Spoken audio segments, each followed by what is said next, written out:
Jeremias, capítulo número 10, versículo 19 ao versículo 25, final do capítulo 10. No livro do profeta Jeremias. Todos acharam? Jeremias, capítulo 10, do versículo 19 até o versículo 25. A palavra de Deus diz assim: Ai de mim por causa da minha ruína, é muito grave a minha ferida. Então eu disse: com efeito é isto o meu sofrimento, e tenho de suportá-lo. A minha tenda foi destruída, todas as cordas se romperam, os meus filhos se foram e já não existem. Ninguém há que levante a minha tenda e lhe erga as lonas, porque os pastores se tornaram estúpidos e não buscaram ao Senhor, por isso não prosperaram, e todos os seus rebanhos se acham dispersos. Eis aí um rumor, eis que vem grande tumulto da terra do norte, para fazer das cidades de Judá uma assolação, morada de chacais. Eu sei, ó Senhor, que não cabe ao homem determinar o seu caminho, nem ao que caminha o dirigir os seus passos. Castiga-me, ó Senhor, mas em justa medida, não na tua ira, para que não me reduzas a nada. Derrama a tua indignação sobre as nações que não te conhecem e sobre os povos que não invocam o teu nome, porque devoram a Jacó, devoram-no, consumiram-no e assolaram a sua morada. Amém. Vamos orar. Pai amado, a Tua palavra está diante de nós. Pela segunda vez nesse dia, temos o privilégio de ouvir a Tua voz na Tua casa. E é isso que nós queremos e precisamos. Da palavra que sai da Tua boca, ela é o verdadeiro alimento para a nossa vida, Senhor. É dela que precisamos para permanecer de pé. Ela tem um ensinamento que pode conduzir a nossa vida em triunfo, Senhor. Por isso queremos Te ouvir esta noite e Te pedimos, fala ao nosso coração, Senhor. Usa a minha vida como um instrumento Teu para ministrar debaixo do poder e da unção do Espírito Santo, para que todos nós possamos ouvir a voz do Senhor nesse lugar e sermos mudados e transformados pela Tua palavra. Eu peço a Tua bênção sobre essa ministração e sobre cada um de nós que vamos ouvi-la, em nome de Jesus. Amém. Graças a Deus. Podem sentar, irmãos. Amados, no capítulo 10 do livro do profeta Jeremias, se nós fôssemos ler aqui todo o capítulo, nós vamos ver o profeta alertando o povo de Judá a respeito do perigo da idolatria. Esse é o tema do capítulo 10. Ele está falando que a idolatria é um perigo, e o povo estava incorrendo neste erro, e isso traria consequências graves e terríveis para aquela nação. E esse é o tema de Jeremias, capítulo 10. Mas, como o povo não deu ouvidos ao profeta, a história nos conta o que aconteceu com aquele povo. Ele enfrentou o cativeiro, ele enfrentou novamente a escravidão, as lamúrias de passar anos sob prisão. Assim aconteceu com o povo de Judá, por não ter dado ouvidos à profecia, à palavra de Deus. E a partir do versículo 17, na verdade, mas nós lemos a partir do 19, Jeremias está aqui fazendo uma lamentação. Ele está se lamentando pelo que iria acontecer com o povo. A lamentação de Jeremias representava o que aquele povo cantaria quando estivesse vivendo esta situação predita pelo profeta, de cativeiro, de prisão, de destruição. Estas são as palavras que nós lemos aqui no início dessa mensagem. E eu queria fazer essa noite, junto contigo, um paralelo entre esta situação narrada aqui na Bíblia com a situação que muitas famílias têm vivido hoje em dia.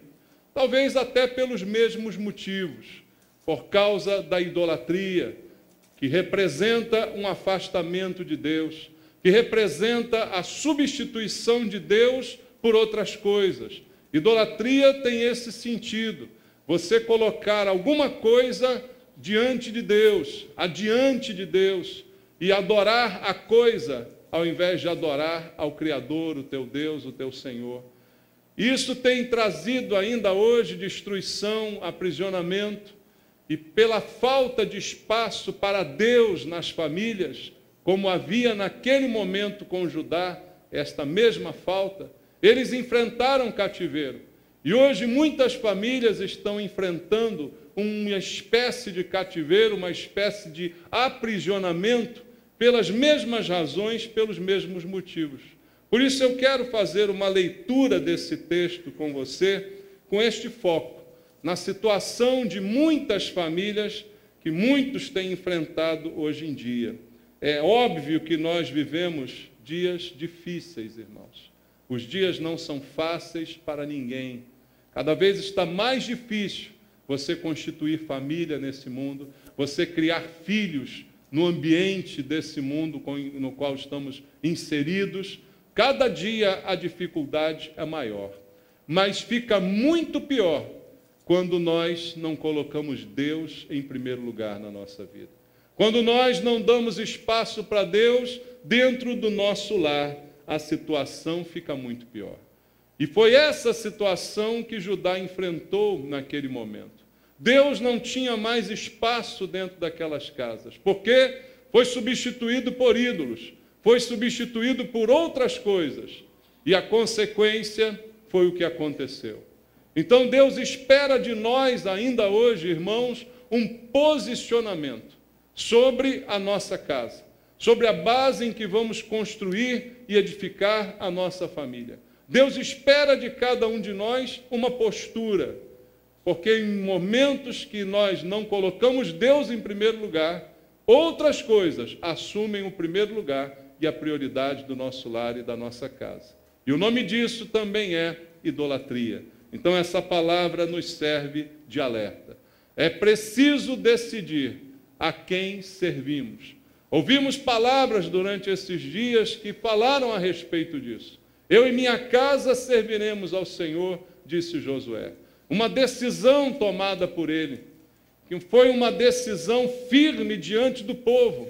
E ele disse ao povo: escolham hoje a quem vocês vão servir. Aos deuses dos seus antepassados, aos deuses da terra que vocês estão ocupando, ou ao Senhor? E ele diz: eu e minha casa já tomamos a decisão, serviremos ao Senhor. É importante essa decisão, porque ela determinará se viveremos em liberdade ou se viveremos em cativeiro, em aprisionamento. Então é necessário que haja uma decisão. A quem serviremos? E o que temos ensinado às nossas famílias, aos nossos filhos, aos nossos familiares. Como a minha primeira missão, como diz o tema do nosso congresso, é a minha família, eu tenho uma missão em relação a ela. Ensinar os valores de Deus, ensinar a prioridade que Deus tem que ter sobre todas as minhas escolhas, ensinar e colocar na cabeça de cada um a responsabilidade que temos para com Deus, para poder dizer sem medo de errar: eu e minha casa serviremos ao Senhor. Então Deus espera de nós um posicionamento com relação a esta questão. O que temos ensinado aos nossos filhos e o que temos adotado como princípio na nossa casa vai determinar o nosso futuro. Judá vivia em idolatria e isso determinou o seu futuro. Não havia espaço para Deus porque o Deus deles foi substituído por outros deuses que ganharam a atenção do coração daquelas famílias.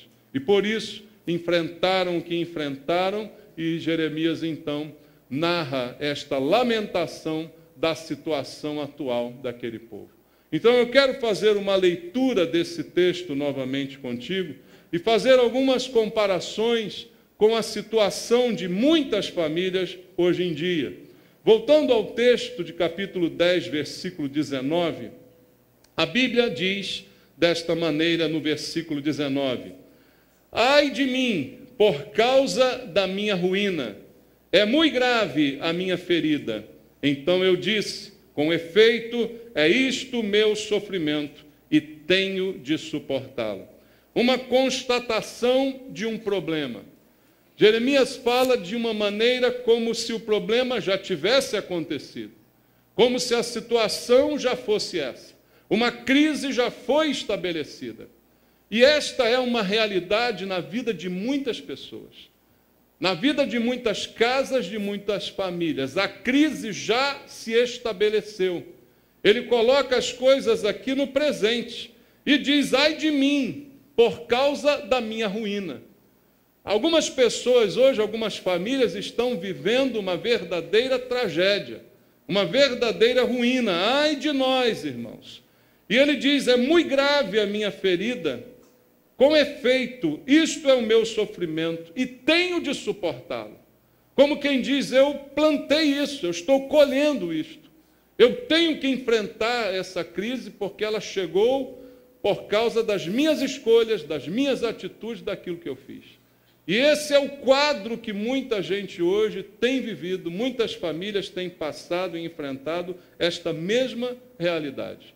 E no versículo 20, Jeremias vai dizer aqui, vai descrever um quadro também muito triste, que eu quero comentar contigo a respeito do quadro que Jeremias está descrevendo no versículo 20. Ele começa dizendo, a minha tenda foi destruída. Naquele tempo as pessoas moravam em tendas. Equivale dizer, a minha casa foi destruída. Quantas pessoas hoje estão fazendo esta triste afirmação? A minha casa foi destruída. Nós queremos edificar a nossa casa, amém, irmãos? Mas que triste é quando temos que fazer a constatação de que ela, ao invés de ser edificada, ela foi simplesmente destruída. Quantas casas hoje, talvez você conheça, estão destruídas? Talvez não fisicamente, elas estão lá, as paredes estão em pé, mas dentro delas já não há uma família, porque a casa já está destruída, ela já está arruinada, com derrotas no relacionamento familiar, de pais com filhos, de cônjuges, dentro daqueles lares. Talvez ainda estejam vivendo juntos, mas não há mais casamento, já há uma separação, já há uma destruição do núcleo familiar. A casa está em ruínas. Foi essa a primeira constatação de Jeremias. A minha casa está em ruínas, e isso é algo grave, isso é algo terrível, que nenhum de nós deseja experimentar. Nenhum de nós deseja que a sua casa seja destruída, seja no sentido literal ou no sentido espiritual. Não é o desejo de nenhum de nós chegar a uma lamentação como esta de Jeremias e dizer, a minha casa não existe mais, a minha casa foi destruída. Ele diz ainda no versículo 20, todas as cordas se romperam. Simbolicamente há uma verdade expressa aqui por Jeremias. As cordas se romperam. Quando eu leio essa palavra, eu me lembro dos laços que nós temos que ter dentro da nossa casa. Dentro do nosso lar é o lugar onde nós temos os laços mais profundos, irmãos. Deveria ser assim. São as pessoas com as quais você mais tem intimidade. Você tem laços de amor. Você tem laços familiares que deveriam ser muito fortes. Esta deveria ser a realidade da casa de todos nós. Mas Jeremias está lamentando porque as cordas foram rompidas. E quando as cordas são rompidas, os laços são desfeitos, são interrompidos. E esta tem sido a realidade de muitas famílias. Como eu disse, talvez estejam juntas, mas não têm mais laços entre si. As pessoas não têm mais compromisso entre si. Marido com mulher já não tem mais um laço de ternura, de afeto, de carinho, de romantismo. Não existe mais este laço entre eles. As cordas foram rompidas. E aí vem a destruição do casamento, a destruição do lar, a destruição da família. Entre pais e filhos, às vezes os laços são rompidos. Quantos problemas temos visto hoje na criação de filhos, de adolescentes, de jovens, de criança, porque não há mais laços entre os pais e os filhos. Filhos vivem completamente isolados dentro do seu mundo, ao qual os pais não têm acesso e vice-versa. Não há diálogo, não há comunicação, não há transferência nesses laços que deveriam permear o nosso relacionamento. Então são rompidas estas cordas, porque já não há mais um laço de gentileza dentro de casa, um laço de carinho dentro de casa. Nós ouvimos durante esses dias palavras a respeito disso, de que às vezes o excesso de intimidade faz com que a gente perca a gentileza, a gente perca o carinho, a atenção, o respeito, o cuidado. Às vezes somos tão educados com as pessoas da rua e tão mal educados com as pessoas que estão dentro da nossa casa, porque laços estão sendo rompidos. Mas lembra, a consequência é o laço rompido, mas a origem, a causa é o afastamento de Deus, é a idolatria, é colocar outras coisas à frente de Deus. E tudo isso aquele povo estava experimentando. Cordas foram rompidas porque as pessoas já não estão mais unidas dentro de casa. Ocupam um espaço comum, mas não fazem nada em comum. É uma triste realidade, irmãos, que vai preceder essa ruína, que vai vir como consequência desta casa caída, desfeita. Não temos mais tempo juntos. As famílias não têm mais tempo para estarem simplesmente juntas. Cada um quer fazer uma coisa numa hora. Já nem as refeições fazemos juntos. Cada um faz no seu quarto. Não é assim que muitas vezes acontece? Porque laços estão sendo quebrados. Cordas, como diz aqui o profeta Jeremias, estão sendo rompidas como consequência desse afastamento de Deus. E ali se desenrola uma outra consequência. Ele continua no versículo 20 dizendo: os meus filhos se foram e já não existem. Por quê que chegou a esse ponto? Porque a casa foi destruída? Porque as cordas se arrebentaram? Pensa em cordas. Cordas nos prendem, não é, irmãos? Cordas nos amarram uns aos outros. O nosso relacionamento familiar, ele deveria ser assim. A família é um vínculo do qual você não se desvencilha nunca. Entende isso? A vida inteira você deveria estar ligado à sua família. Há uma corda que deveria nos unir. A corda é simbólica. A Bíblia fala do cordão de 3 dobras. Não pode se arrebentar, não pode se esfacelar. Mas quando acontece isso, termina dessa maneira. No lamento, o profeta diz: os meus filhos se foram, já não existem. Alguns filhos se foram dos lares. Alguns filhos morreram, já não existem. Por causa da desobediência, por causa da dureza do coração, porque não honraram seu pai, sua mãe. A Bíblia diz que quando fazemos isso, se prolongam os nossos dias sobre a terra. Tem muito filho morrendo cedo. Tem muito filho indo embora cedo de casa. Tem muito filho deixando pai e mãe, não para casar, como diz a Bíblia, mas simplesmente para viver uma vida longe dos caminhos do Senhor. E o profeta está chorando por esta situação que ele sabia estava se aproximando daquele povo no qual ele estava inserido, dizendo: os meus filhos foram embora, já não mais existe. Hoje há pessoas que estão lamentando da mesma forma. Meus filhos se perderam nas drogas, na prostituição, nos crimes. Meus filhos já não estão mais junto de mim, porque seguiram outros caminhos, foram para longe, já não estão mais conosco. Triste realidade, triste realidade. Embora a Bíblia diga que quando casamos deixamos pai e mãe, deixamos no sentido de que não mais estamos sob o seu comando, não mais estamos sob sua liderança, direção, mas não deixamos a família. A família ainda precisa estar junta, você entende isso?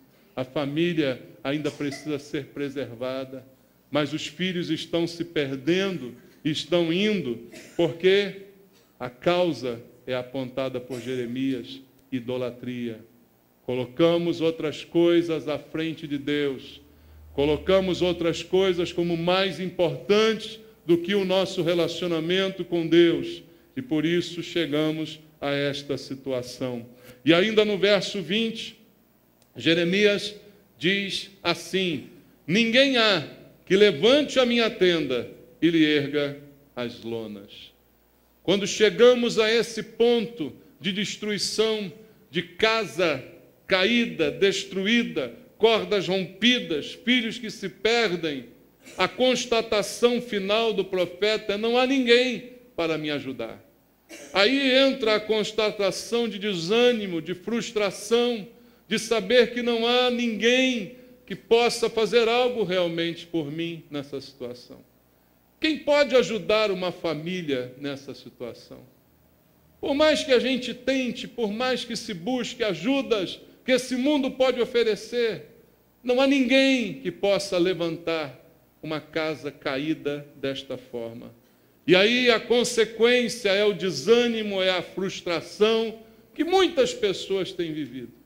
Muitas pessoas, juntamente com suas famílias, perdem suas vidas, porque vivem uma vida triste, amargurada, uma vida que não tem esperança, não tem expectativa alguma, porque se sentem desta forma. Não há ninguém que possa me ajudar, não há ninguém que possa levantar a minha tenda, erguer de novo as lonas da minha tenda.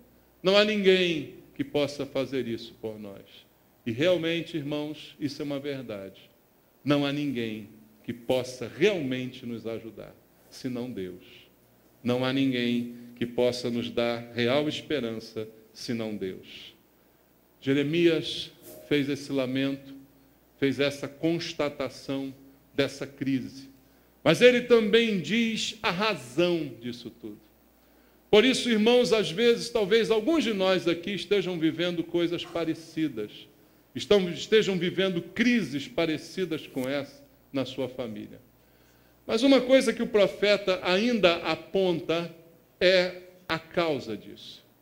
Ele disse sobre a idolatria, mas a idolatria se instalou por quê? Porque eu permiti que um outro ídolo fosse levantado.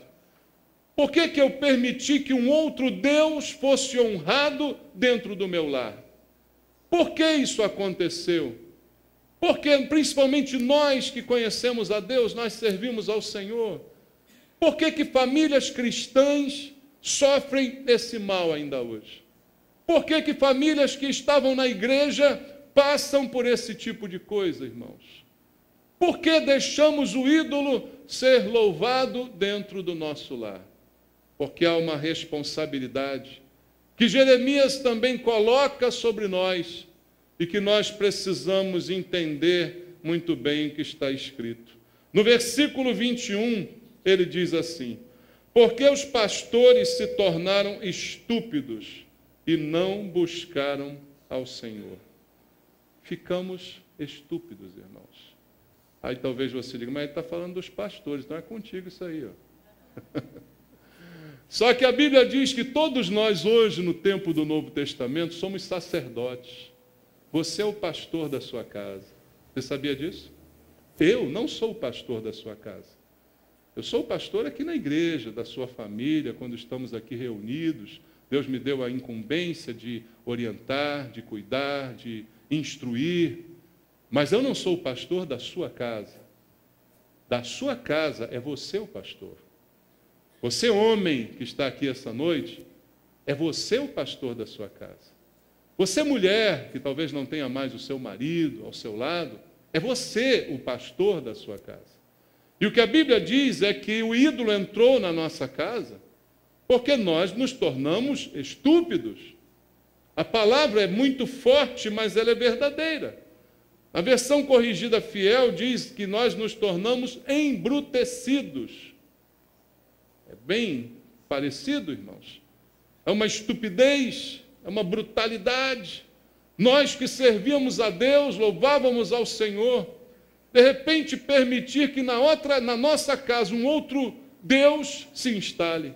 Um ídolo seja erguido dentro do nosso lar. E essa é, na verdade, a causa dos nossos problemas. Nós vivemos de forma muitas vezes estúpida, irmãos. Nós cometemos estupidez. Às vezes destruímos a nossa casa com nossas próprias mãos. Lembrando um versículo bíblico que também foi citado aqui no congresso. A mulher sábia e a tola, com as próprias mãos o destrói. Quer estupidez maior do que essa? Eu que deveria cuidar, eu que deveria erguer e edificar, sou aquele que ponho abaixo, sou aquele que destruo. E é o que temos feito. É o que os pastores dos lares têm feito. Com sua estupidez, têm destruído a sua própria casa.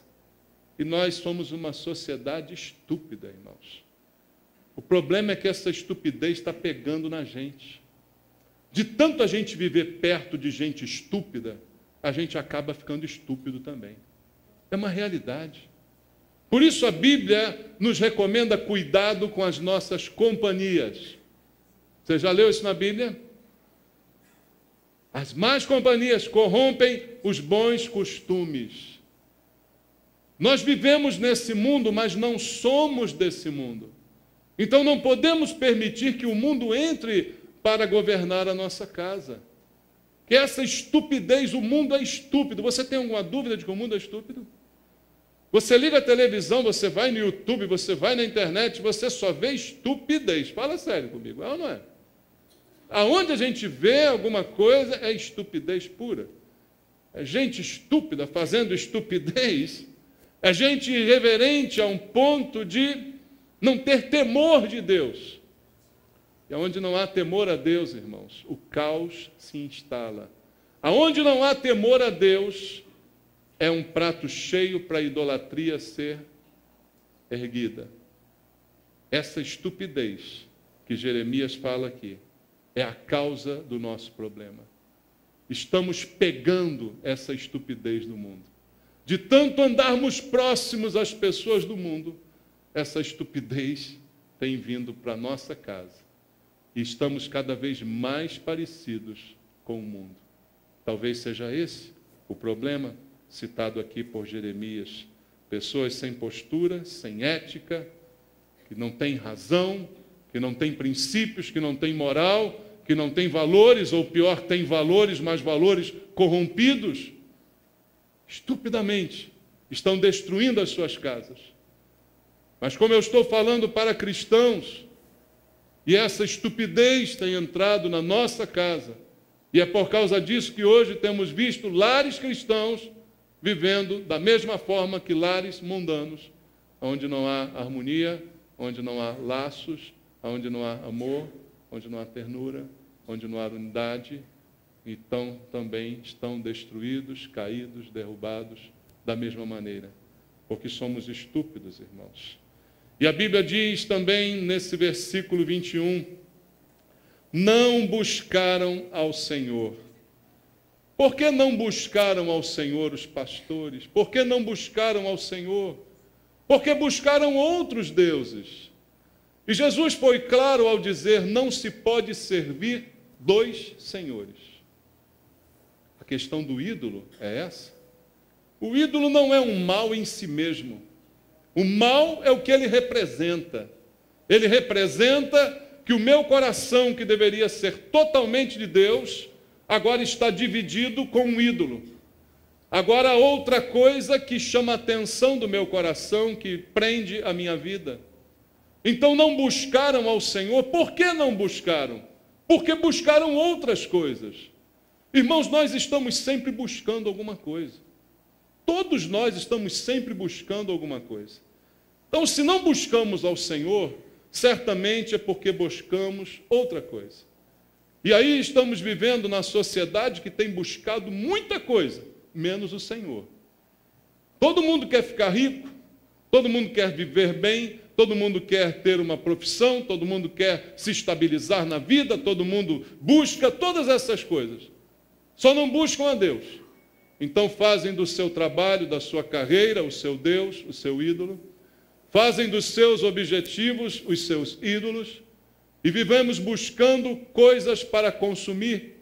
Dizem alguns que vivemos na sociedade do consumo. Isso é verdade. Então nós todos buscamos ter alguma coisa.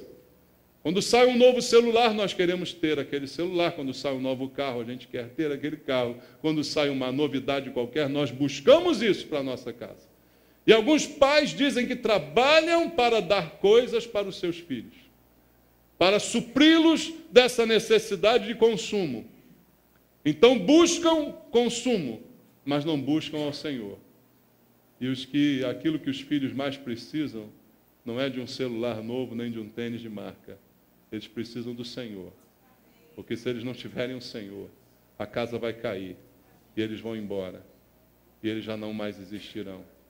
Então o que eles estão precisando é do Senhor. Mas nós estamos buscando ganância, estamos sempre insatisfeitos. Nós somos hoje a sociedade mais insatisfeita de todas, porque a nossa insatisfação é alimentada pela publicidade. A publicidade faz você ficar insatisfeito com aquilo que você tem. Não há outra explicação para isso. Quando você consegue adquirir um bem, aquele bem te dá um prazer, te dá uma alegria, porque você diz, eu economizei, eu me esforcei, eu comprei esse bem. Mas por que você quis comprar aquele bem? Porque há toda uma mídia por trás dele, toda uma publicidade por trás dele, que fez você sentir que aquilo era a coisa mais maravilhosa do mundo, que você, se o tivesse, você seria feliz como as pessoas que fizeram a propaganda. Mas logo depois sai o bem versão 1.2. Né? É o mesmo bem, mas ele faz uma coisinha a mais. E aí, só de você saber que existe alguma coisa que faz uma coisinha a mais, você já não está tão feliz com o seu bem. Por isso que hoje tem gente procurando uma esposa versão 1.2. Né? Tem o marido 1.4, tem o 2.0. E já tem gente no 5 ponto tal, né, irmãos? Por quê? Porque tem sempre algum melhor, né? Você começa a ficar insatisfeito com aquilo que você tem, porque você é levado a enxergar coisas mais maravilhosas. A propaganda hoje é o grande problema da nossa sociedade. A indústria da beleza é o grande problema da nossa sociedade. Sabia disso, irmãos? Por quê? Há um padrão de beleza na mulher e no homem, que é vendido para todos nós. E é como um produto. Então você olha para o padrão e olha para o que você tem em casa. E aí você coça a cabeça. E agora? Como fica? É isso que tem atraído o nosso coração. Porque não buscamos ao Senhor, mas buscamos todas essas coisas. Buscamos todas essas coisas. Veja como a Bíblia coloca isso em sentido completamente inverso. Lá em Mateus 6:33, Jesus ensinou que nós devemos buscar em primeiro lugar o reino de Deus e a sua justiça. E todas estas coisas vos serão acrescentadas. Mas tem uma coisa, as coisas acrescentadas era comer, beber e vestir, no contexto de Mateus capítulo 6. Então não se anime também, tudo bem, então eu vou buscar o Senhor, porque aí o meu celular vai trocar, meu carro vai trocar, meu marido vai trocar. Não, não vai. Entende isso? A prioridade da nossa vida qual é? Os profetas eram estúpidos porque não buscaram ao Senhor. As pessoas hoje são estúpidas porque buscam tudo, buscam satisfazer tudo, mas não buscam ao Senhor. O Senhor não tem espaço dentro da nossa casa, irmão. E é por isso que a casa tem caído, é por isso que a casa, ao invés de ser edificada, ela tem sido destruída. E no versículo 21, Jeremias continua dizendo: por isso não prosperam, e todos os seus rebanhos se acham dispersos, espalhados. Essa é a razão de não prosperar. E quando ela fala de prosperar, não fala de dinheiro, mas de melhorar, de edificar, de crescer, de se tornar uma família próspera, abençoada, cheia da presença de Deus. Não acontece, porque os pastores são estúpidos, não buscam ao Senhor, as famílias não buscam ao Senhor, por isso não prosperam. E por causa disso, as ovelhas se dispersam. Por causa disso, cada um vai para um canto. Por causa disso, pais e mães têm perdido seus filhos. Cada um tem ido para um canto. Marido e mulher, cada um tem ido para um canto. Tudo tem ficado disperso no nosso lar. Dispersão, irmãos, é sinal de juízo de Deus. Foi o que Deus fez com o povo de Israel. Dispersão como juízo. O que Deus deseja é a nossa unidade, é estarmos juntos debaixo da mesma tenda, é estarmos juntos em comunhão com Ele, mas por causa da nossa estupidez, a gente não prospera e a gente não progride, porque é uma lei de Deus. O que eu semeio, eu colho. Se eu não semeio, como quero colher? Tudo que eu fizer, de bom ou de ruim, sofrerei as consequências. É uma lei de Deus que é para nós exposta, irmãos. E o rebanho acaba se dispersando como consequência final do nosso procedimento. Então Jeremias está dizendo, tudo isso está acontecendo. E a culpa foi nossa, irmãos. É interessante que Jeremias não coloca a culpa no diabo. O diabo hoje está destruindo as famílias.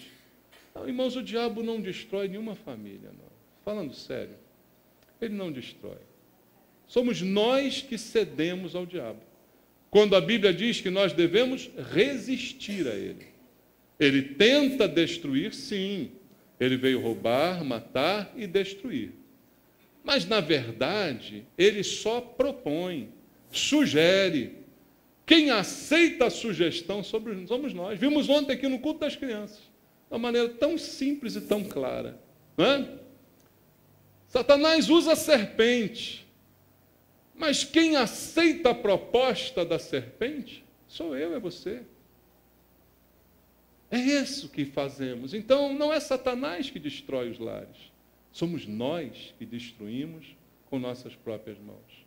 Principalmente nós que conhecemos a Deus, sabemos o caminho do Senhor, sabemos o que está na Bíblia, nos tornamos quase que indesculpáveis por causa disso. Somos nós, com nossa estupidez, que estamos destruindo os nossos lares. E qual é a solução para isso? Jeremias, no seu lamento, também fala a respeito da solução. No versículo 23 e 24, ele diz assim: eu sei, ó Senhor, que não cabe ao homem determinar o seu caminho, nem ao que caminha o dirigir os seus passos. Castiga-me, ó Senhor, mas em justa medida, não na tua ira, para que não me reduzas a nada. Qual a solução proposta por Jeremias? Primeiro, no verso 23. Eu sei, ó Senhor, que não cabe ao homem determinar o seu caminho, nem ao que caminha dirigir os seus passos. Não cabe a nós a direção, irmãos. Vamos deixar Deus dirigir a nossa casa? Vamos deixar Deus dirigir os nossos passos? Essa é a solução proposta por Jeremias. Vamos deixar Deus tomar a direção da nossa vida? Ouvimos aqui no congresso, Jesus é o caminho, a verdade e a vida. Ninguém vem ao Pai a não ser por mim. Então qual é o caminho? É Ele que determinou. Não cabe a mim determiná-lo. Se eu determinarei um caminho errado. O caminho eu tenho que seguir, aquele que Deus já determinou. Não cabe ao homem essa determinação, e sim a Deus. O que eu e você precisamos é obedecer a Deus. deixar Deus dirigir a nossa casa, sermos pastores da nossa casa debaixo da direção e da orientação de Deus. Usarmos os princípios da palavra de Deus para tomarmos as nossas decisões, para fazermos as nossas escolhas. Veja, cabe a nós a escolha, mas Deus nos diz o que devemos escolher.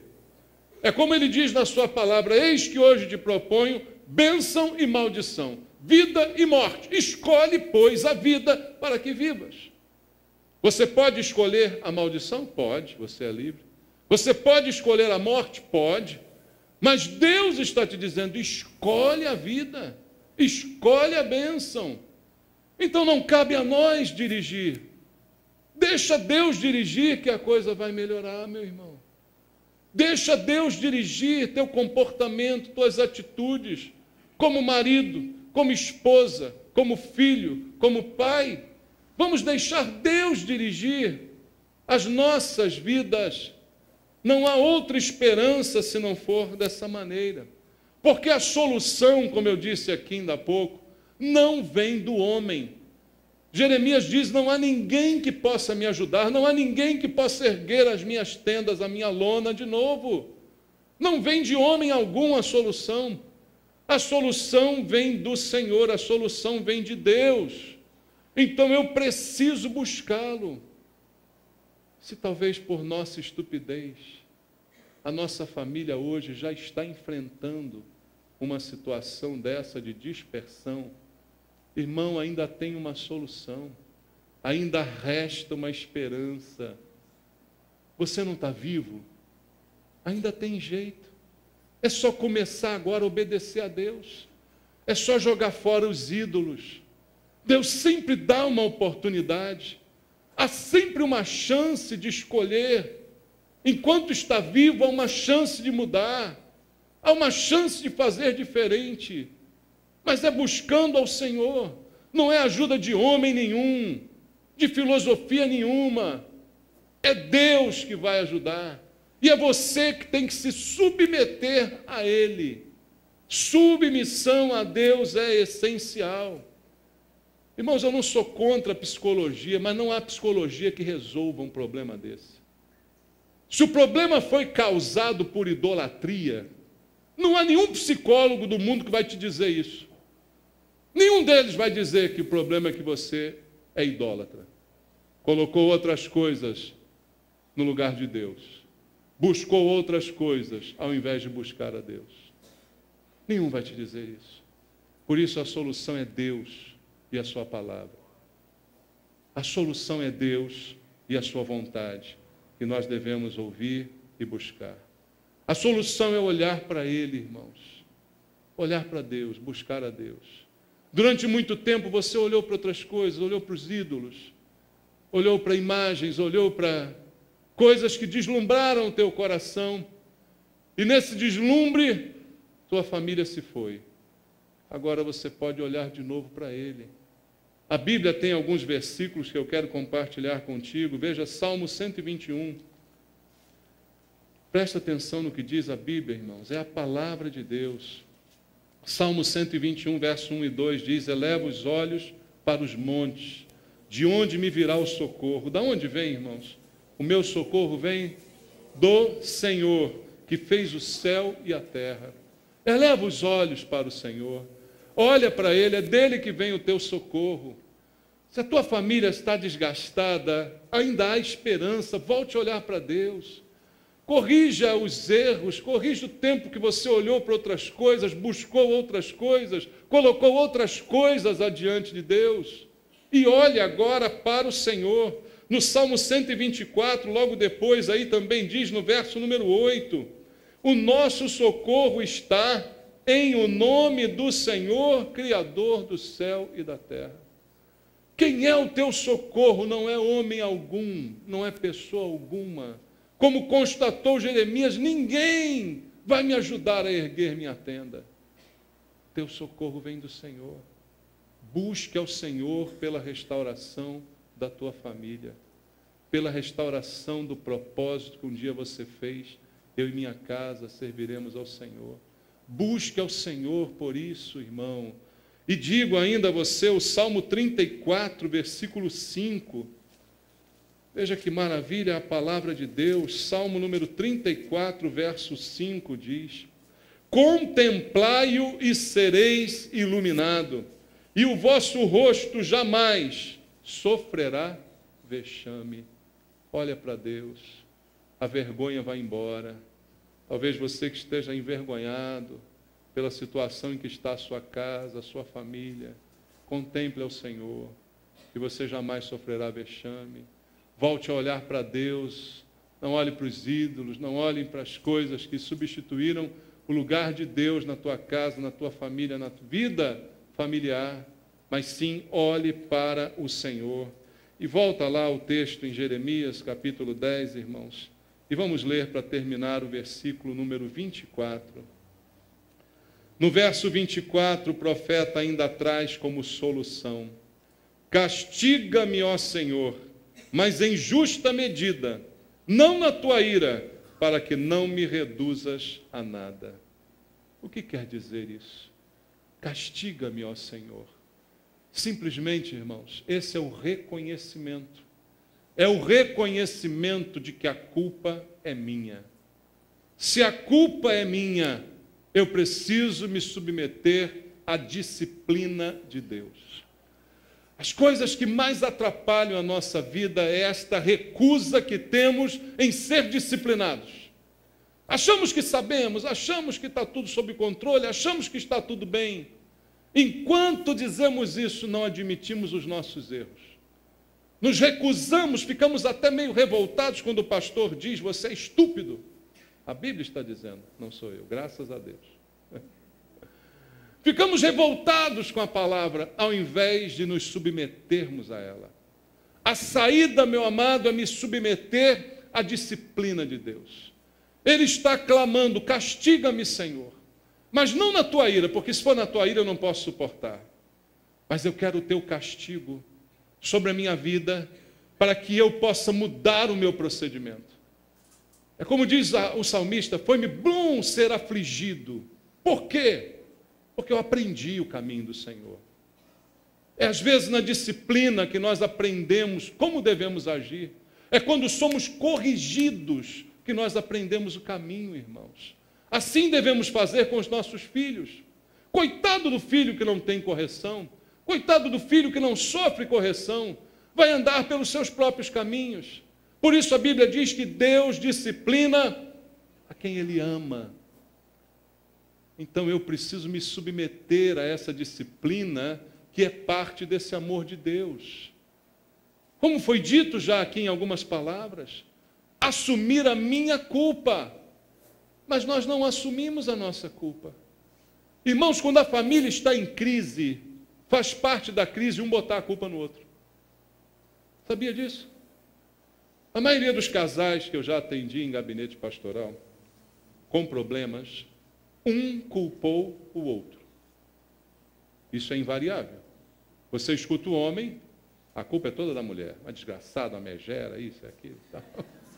Aí você escuta a mulher, a culpa é toda do homem, um bruto, safado, não sei o que lá, não sei o que lá.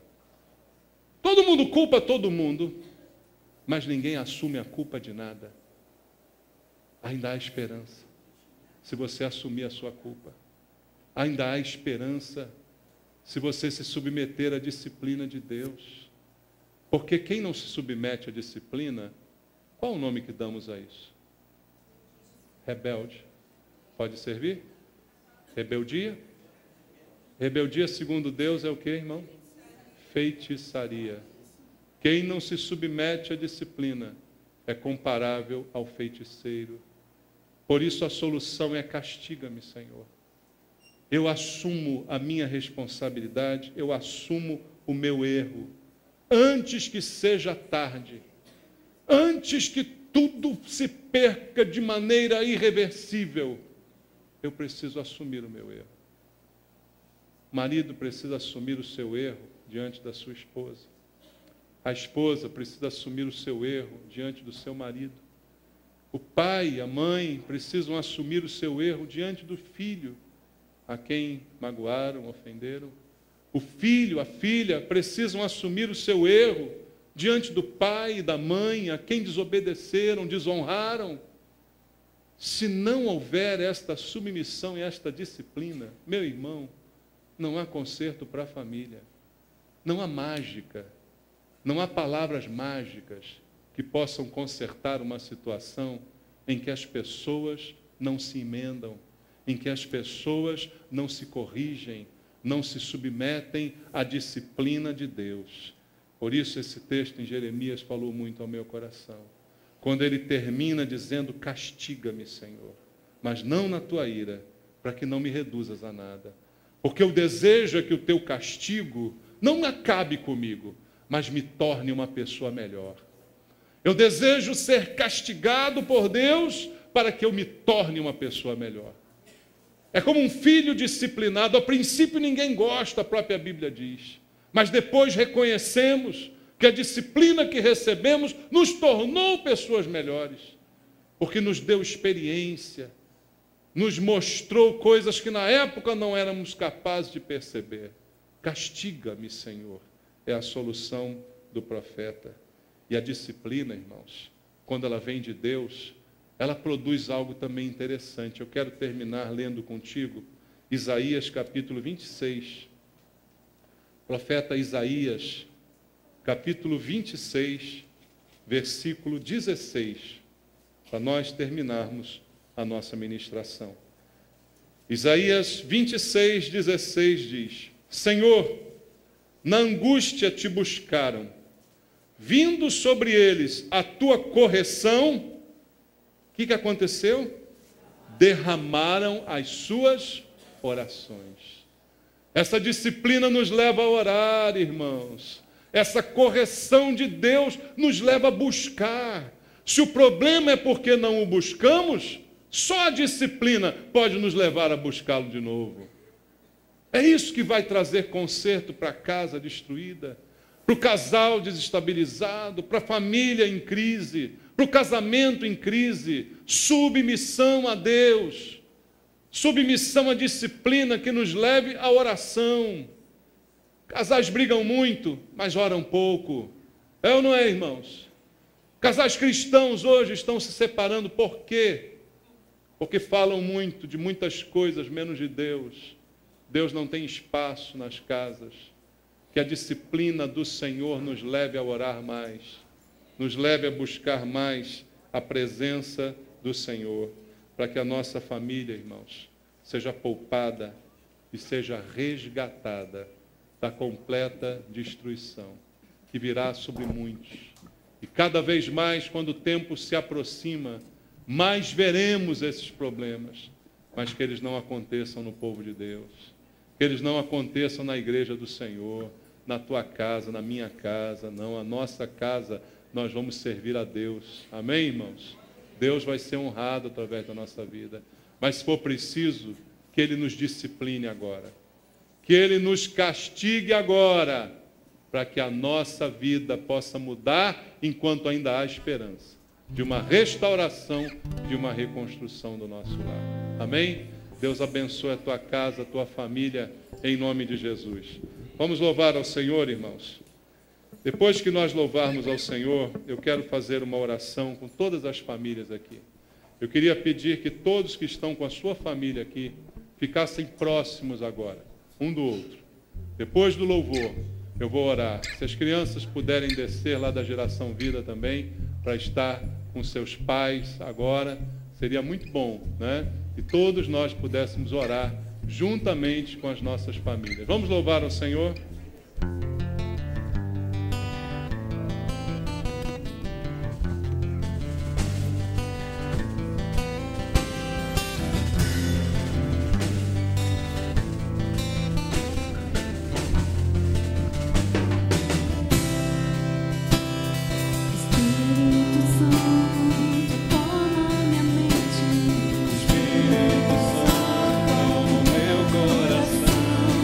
Espírito Santo,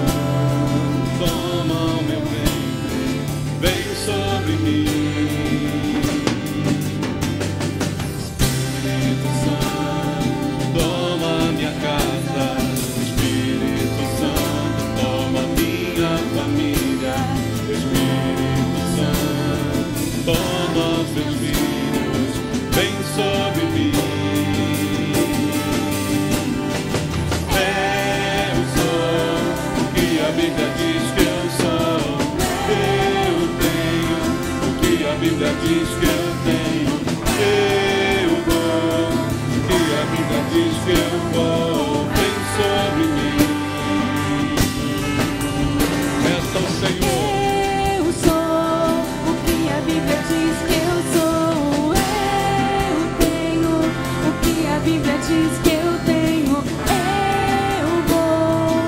Onde a Bíblia diz que eu vou, vem sobre mim.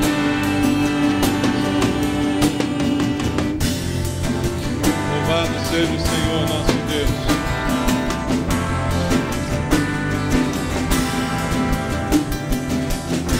Vamos louvar mais uma vez, enquanto as crianças estão descendo. Vamos louvar ao Senhor. Espírito Santo, toma minha casa. Espírito Santo, toma minha família. Espírito Santo, toma os meus filhos, vem sobre mim. Eu sou o que a Bíblia diz que eu sou. Eu tenho o que a Bíblia diz que eu tenho. Eu vou onde a Bíblia diz que eu vou, vem sobre mim. Eu sou o que a Bíblia diz que eu sou. Eu tenho o que a Bíblia diz que eu tenho. Eu vou onde a Bíblia diz que eu vou, vem sobre mim. Vem sobre mim. Eu sou o que a Bíblia diz que eu sou. Eu tenho o que a Bíblia diz que eu tenho. Eu vou onde a Bíblia diz que eu vou, vem sobre mim. Eu sou o que a Bíblia diz que eu sou. Eu tenho o que a Bíblia diz que eu tenho. Eu vou onde a Bíblia diz que eu vou, vem sobre mim. Aleluia. Glória a Deus. Louvado seja o Senhor.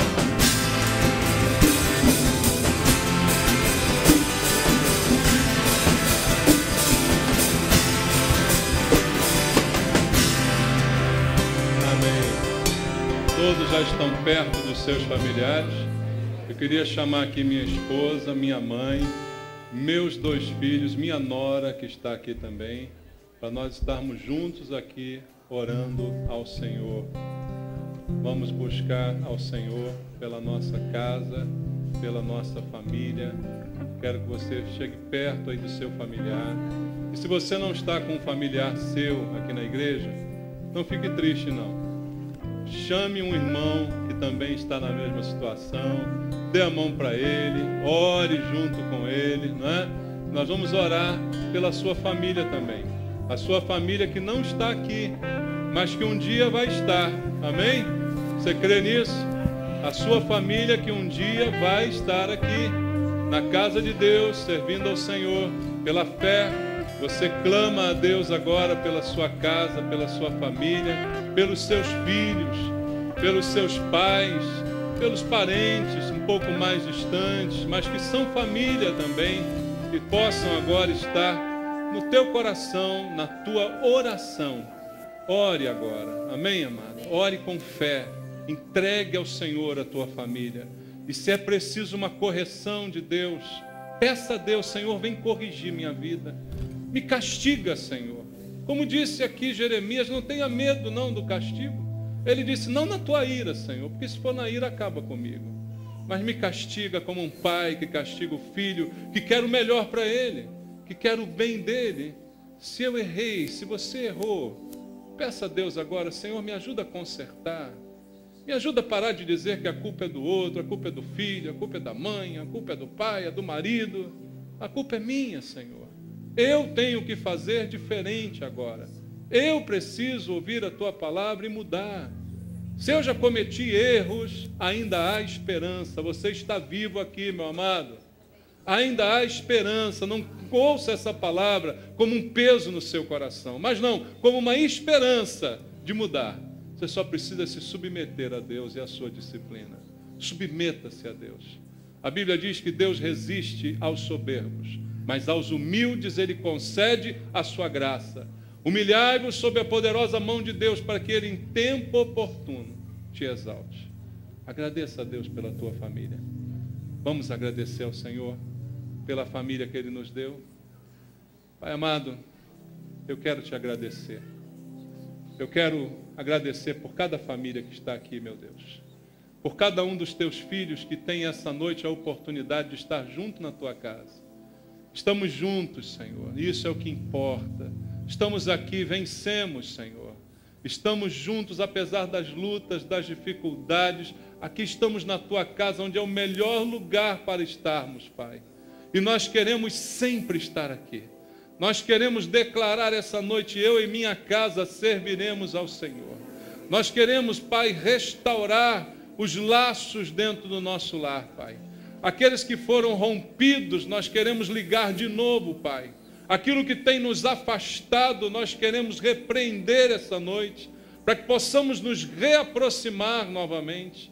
Promove, Senhor, em cada casa aqui uma reaproximação de pais com filhos, de filhos com pais, de esposo com esposa, Pai.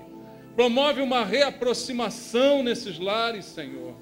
Em nome de Jesus, eu clamo junto com a igreja por esse milagre, Pai. Quebra, Senhor, essa maldição sobre as casas dos teus filhos, Pai. Maldição que nós deixamos entrar pela idolatria que ocupou nossa mente e nosso coração, pelas outras coisas que se colocam entre nós e Deus. Pai, restaura a nossa comunhão contigo como família, Pai. Restaura a nossa oração como família, meu Deus. Em nome de Jesus, abençoa os pais, os filhos. Abençoa, Pai. Em nome de Jesus, traz tua bênção sobre as casas aqui. Restaura os relacionamentos, meu Deus. Restaura o que foi perdido, Pai. Nós clamamos ao Senhor. Castiga-nos se for preciso, Pai, para que haja conserto, para que voltemos à oração e à tua presença. Eu oro por cada um aqui, Pai, em nome de Jesus. Amém. Que Deus te abençoe. Vamos louvar agora o hino que é o tema do nosso congresso. Dá um beijo na tua família. Deus abençoe. Deus te abençoe.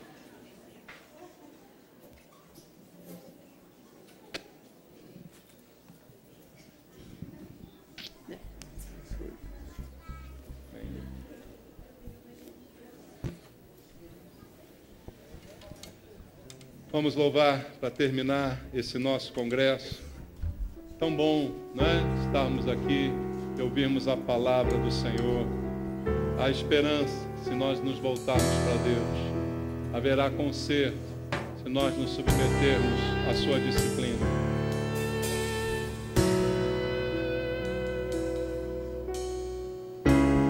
Novos sonhos, novas realizações esperam por ti. Novos planos, novas conquistas esperam por nós. O olho não viu, o ouvido não ouviu o que Deus preparou para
esperam por ti.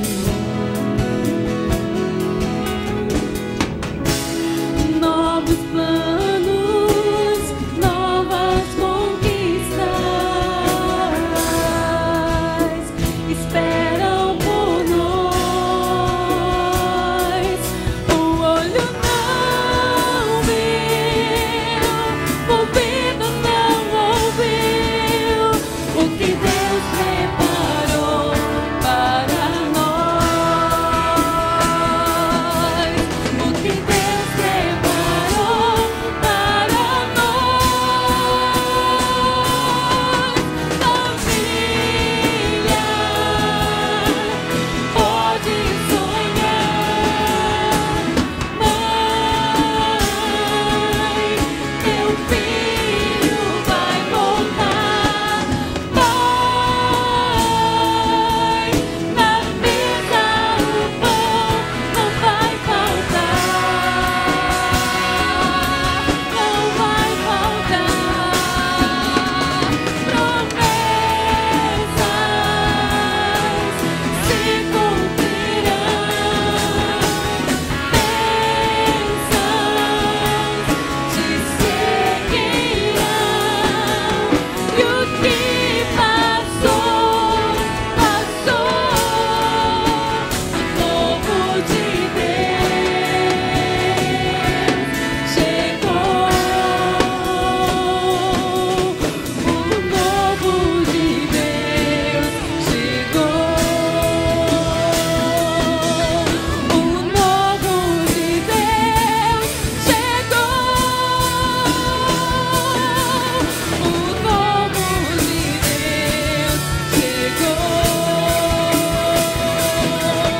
O novo de Deus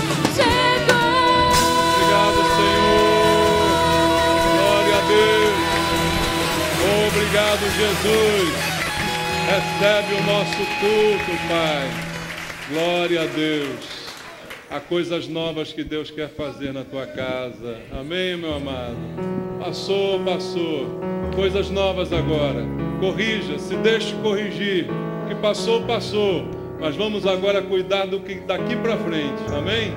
Em nome de Jesus, Deus abençoe a tua casa. Deus abençoe a tua família. Quero agradecer muito ao pastor Paulo pelo empenho aqui em organizar esse congresso mais uma vez, não é? Ele tem se dedicado a isso, que Deus possa também abençoá-lo, abençoar sua esposa, suas filhas, sua casa, sua família. Muito bom, mais uma vez, nós termos esse momento, não é, com Deus, cuidando da nossa missão, que é cuidar da nossa casa. Amém?